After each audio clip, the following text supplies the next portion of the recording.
สบายดีน้องๆและเพื่อนทุกคนมื้อนี้อาจจะมาสอนวิธีการนำไซเลอร์ให้ทุกคนเนาะหลายคนอาจจะเคยได้เรียนแล้วก็อาจจะเคยได้รู้แต่ว่าบางคนอาจจะยังบ่ทันรู้วิธีนำไซคำว่าเลอร์นี่เบิ่งคือง่ายแต่ถ้าเราบ่เข้าใจมันก็ยากคือกันโอเคแล้วมื้อนี้อาจจะมาบอกว่าการนำไซเลอร์จะใช้แนวใดเนาะโอเคเพื่อบ่ให้เสียเวลาพวกเราไปเรียนนำกันเลยโอเคเรามาเบิ่งนำกันเลยการนำไซเลอร์ ในภาษาจีน ในภาษาจีนคำว่าเลอะมีหลายวิธีนำใช้ขึ้นอยู่กับประเภทของประโยค โดยหลักๆแล้วจะใช้เพื่อแสดงถึงการกระทำที่เฮ็ดสำเร็จสมบูรณ์แล้ว หรือการเปลี่ยนแปลงสถานการณ์โอเคมาเบิ่งข้อที่1นำกันเลย ข้อที่1เลอะในความหมายว่าได้เฮ็ดแล้วก็คือการนำใช้เลอะในความหมายที่ว่าได้เฮ็ดแล้วนี่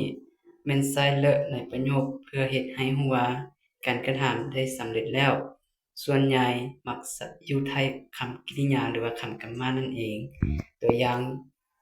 我吃了饭ค่อยกินข้าวแล้วตัวอย่างที่2他昨天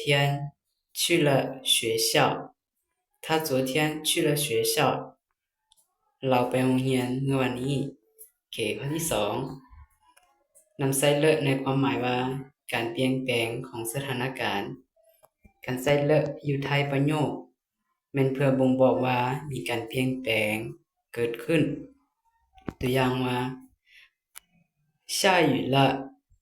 ฝนตกแล้วก็คือก่อนหน้านี้ฝนบ่ตกแต่ตอนนี้ฝนตกแล้วก็คือเปลี่ยนจากฝนบ่ตกมาเป็นฝนตกแล้วตัวอย่างที่2我累了ค่อยเมื่อยแล้วก็คือเมื่อยแล้ว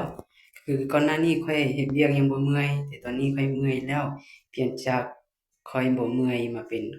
เมื่อยฉะนั้น我累了ข้อที่3ใช้เลอะในความหมายความจำเป็นหรือว่าสิ่งที่ควรเฮ็ดการใช้เลอะ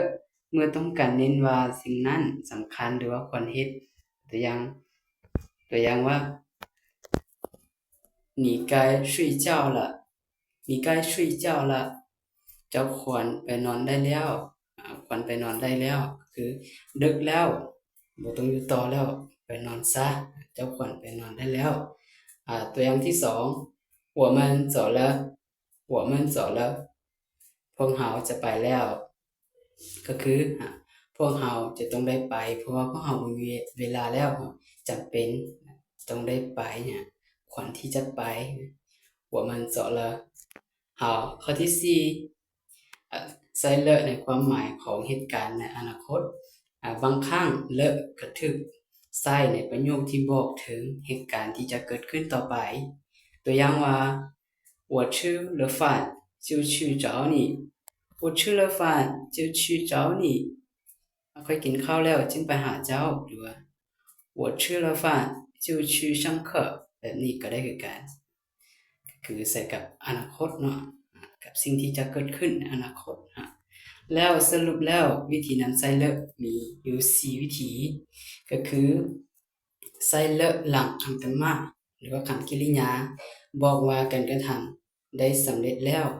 ถ้าเราใช้เลอะที่ท้ายประโยคมันบ่งบอกว่ามีการเปลี่ยนแปลงสถานการณ์วิธีที่3ใช้เลอะกับความจำเป็นเมื่อเว้าถึงสิ่งที่เราควรเฮ็ดตัวที่4ใช้เลอะกับเหตุการณ์ในอนาคตเพื่อบ่งบอกว่ามีสิ่งที่จะเกิดขึ้นต่อไปโอเคแล้วพวกเราอาจจะงงว่าและอาจจะยังรู้ว่าแล้วความแตกต่างของ我吃饭了กับ我吃了饭ต่างกันอยู่ใดเอามาเบิ่งนำกันอยู่ในนี้我吃了饭หรือว่า我吃饭了และ我吃了饭มีความหมายใกล้เคียงกันแต่ความแตกต่างมันอยู่ในน้ำเสียงแล้วก็จุดการเน้นก็คือเรามาเบิ่งข้อที่1我吃饭了我吃饭了แปลว่าค่อยกินข้าวแล้วประโยคนี้เราจะเน้นการเปลี่ยนแปลงสถานการณ์หรือแจ้งให้รู้ว่ากินข้าวแล้วใส่ละที่ท้ายประโยคเพื่อแสดงว่าตอนนี้สถานการณ์เปลี่ยนแปลงไปแล้วจากบ่ทันได้กินกลายเป็นว่ากินแล้ว คือกับการเว้าว่าข้อยกินข้าวแล้วเด้อหรือว่าปัจจุบันข้อยกินข้าวแล้วตัวอย่างเรามาเบิ่งตัวอย่างมีคนถามเราว่าเจ้ากินข้าวแล้วบ่你吃饭了吗เราก็ตอบว่าอ่าข้อยกินข้าวแล้ว我吃饭了แล้วตัวที่สอง我吃了饭我吃了饭ตัวนี้ก็แปลว่าข้อยกินข้าวแล้วคือกันตัวเตตัวนี้จะเน้นว่าการกระทำที่ได้เฮ็ดสำเร็จแล้วสำเร็จแบบใดเฮามาเบิ่งนำกันใส่เลอะหลังคำกำมาหรือว่าคำกริยาชื่อเพื่อบอกว่าการกินข้าวของเฮาสำเร็จแล้วฟังเหมือนกันว่าการรายงานว่าข้อยกินข้าวสำเร็จแล้วตัวนี้มันจะอยู่ในกรณีที่ว่าตัวอย่างคืออาจารย์กับน้องๆอาจารย์แต่งได้ข้าวแล้วอาจารย์ให้มากินข้าวแต่น้องถ้าบ่มากินข้าวแล้วอาจารย์กินอิ่มแล้วอาจารย์ก็ว่าอ่าเป็นหยังคือ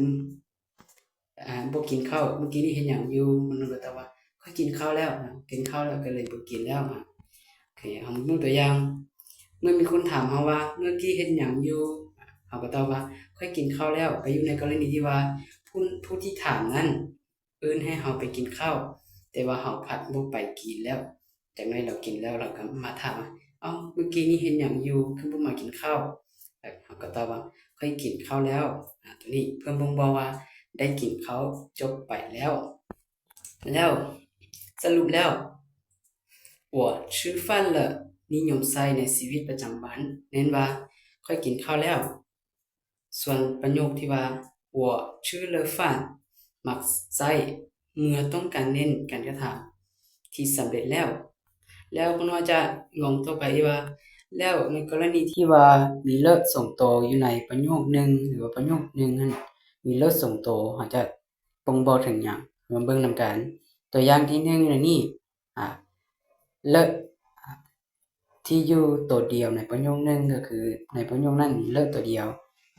我学汉语学了一年我学汉语学了一年ข้อยเรียนภาษาจีนเรียนได้1ปีก็คือเรียนได้1ปีตอนนี้บ่เรียนแล้วส่วนตัวที่2ที่มีเลิกส่งโตก็คือ我学汉语学了一年了我学汉语学了一年了ข้อยเรียนภาษาจีนเรียนได้1ปีแล้วก็คือเรียนได้1ปีแล้วตอนนี้ยังเรียนอยู่ยังเรียนปีที่2อยู่แบบนี้นี่เองเนาะถ้ามีเลิกส่งโตก็บ่งว่าการกระทำนั้นยังบ่ทันสิ้นสุดยังจะเกิดขึ้นอีกต่อไปหรือว่ายังสืบต่อไปแล้วนอกจากนั้นคำว่าเลิกนี่ยังมีเสียงอีกที่อ่านว่าแล้วที่นี้มันจะใช้เกี่ยวกับบ่งบอกถึงการกระทำที่บ่สามารถกระทำต่อได้หรือว่าตัวอย่างที่ว่าข้อยบ่สามารถดื่มได้我喝不了我喝不了我吃不了ข้อยกินบ่ได้我喝不了ข้อยไปบ่ได้我去不了แบบนี้ก็คือเลอะที่อ่านเสียงว่าแล้ว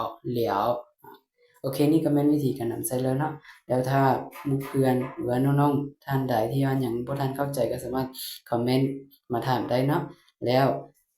อ้ายจะตอบพวกน้องทุกคอมเมนต์เนาะโอเคแล้วอยากรู้เกี่ยวกับการนำใช้ครับตัวใดก็สามารถคอมเมนต์มาได้เนาะแล้วพวกเราพบกันในคลิปต่อไปเด้อขอบใจที่รับชมและอย่าลืมกดไลค์กดติดตามก็แชร์ให้น้องๆที่ว่ายังบ่ทันรู้ได้เรียนกันเด้อขอขอบใจแล้วพบกันใหม่